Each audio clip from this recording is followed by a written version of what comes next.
What's up guys, I'm Kyle at Fortune Off-Road. In this video we're setting up the rear shocks for the Jeep. Hopefully we'll get around to building some armor for them. Oh.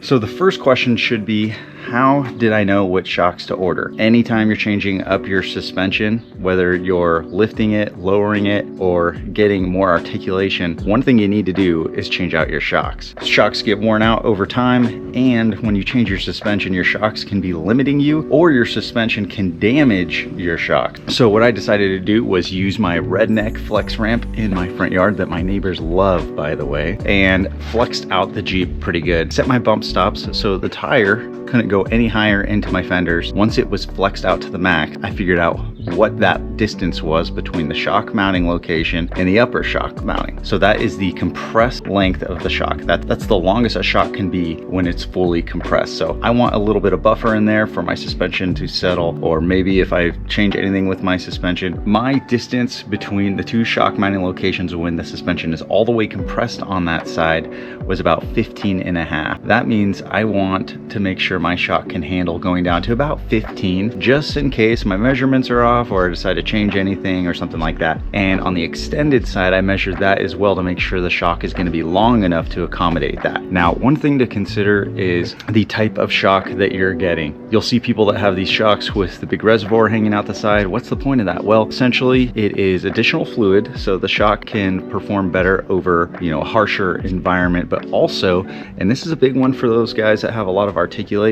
it allows less fluid to be in the tube, meaning your piston has a longer stroke and a shorter package. We didn't go with those shocks for the rear of the Jeep because I'm gonna have to do an axle swap eventually. I'm gonna need a different shock, so I didn't want to invest too much money into this, but if you're solid in your setup, definitely a way to go. Look into some more videos on that and see if that's gonna work for you. We got the monotube Bilstein shocks. We've got the part number listed here and down in the description, so you can check it out if it's something you're interested in. But remember, you need to find a shock that works well for your application. My mindset overall on these shocks is get the stiffest one I can find. So usually that means the higher numbers are the higher valving. And then I want to make sure I'm not going to have my suspension collapse the shock all the way. They're not designed to be used as bump stops. And then I want to make sure I can use 100% of my suspension and the shock isn't going to limit me when it opens up.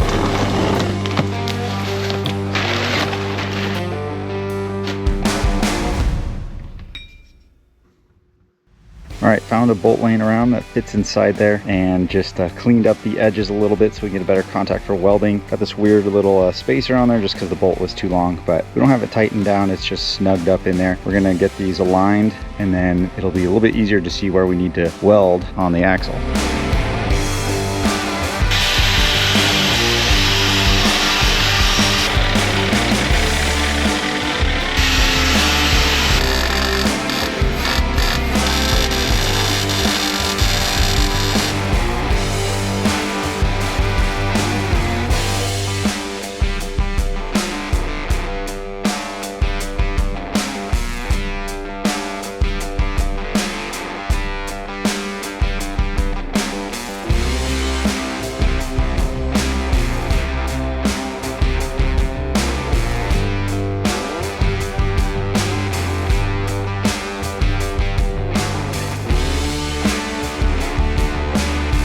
That's what the setup looks like so far. Let me grab my tape measure. So we've got about 3.5 inches of exposed strut. Hopefully that is enough before our bump stop pad hits the bump stop. So I'm gonna take this thing for a drive, see how it does. Then we'll flex it out, make sure nothing's gonna bind up or contact, and then we'll take this shock off. We're gonna paint this rear axle because a lot of bare metal down here from all the changes we've made. Let's go for a spin.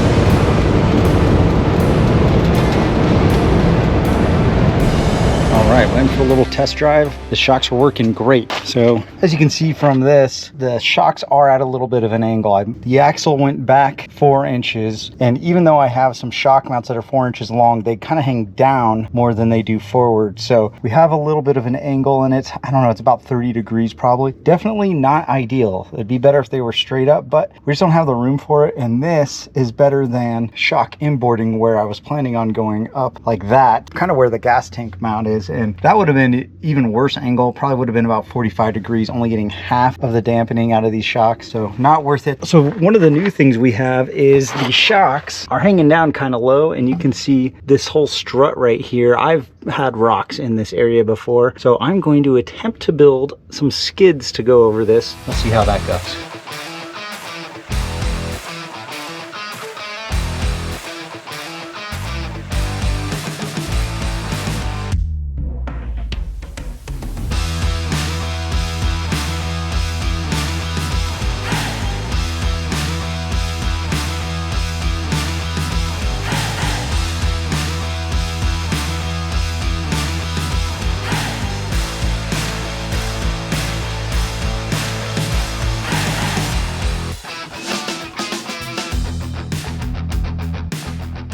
Everything is buttoned up in the back, and you can see we've probably got about 3.5 inches of strut showing through some paint on there. Everything's buttoned up. So like I talked about in my last video, shackle angle, when the spring compresses, the whole axle moves back. When it opens up, the whole axle moves forward a little bit. So we've got plenty of room with the shocks the way they're mounted right now.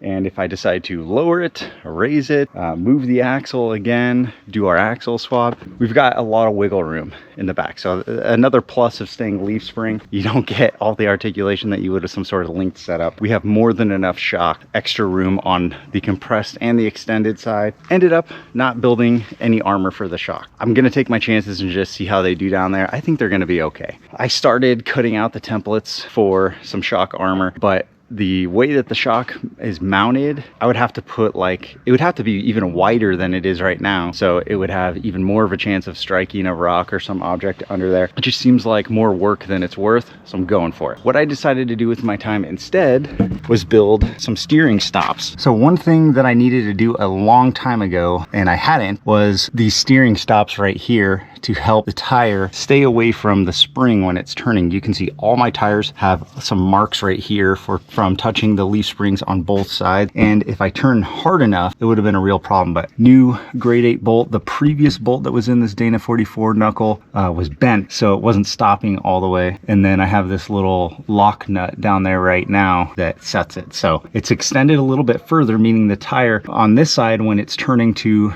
the driver's side, this will contact this part of the C right here and stop the back from touching this leaf spring, and also the front on that side from touching the front side of the leaf spring. Fortunately, these Patagonias aren't super aggressive. If this was a super swamper that had some big old lugs sticking out the side, that's a good way to break an axle when that lug touches this leaf spring, and you know, it's just like it's really bound up. When you're driving in the rocks, it's kind of hard to tell what's happening if you're all bound up on the rocks already. But now we don't have to worry about that. And you can see on this inside of this tire, it's marked the whole way, and you can see all the paint is worn off of this part of the leaf spring. So that's an important reason to have those axle stops on there. On this side, we've got the flat top Dana 44 knuckle, and in my RCV install video, I confirmed that these are the hardest RCV axles to install. I mean, we had a heck of a time putting these on. It's nice to have that peace of mind to put the RCVs in these Wagoneer Dana 44s, because you can run up to a 40-inch tire, not have to worry about it. But a lot of people just give up. They send the shafts back and get a refund because they're that hard to install.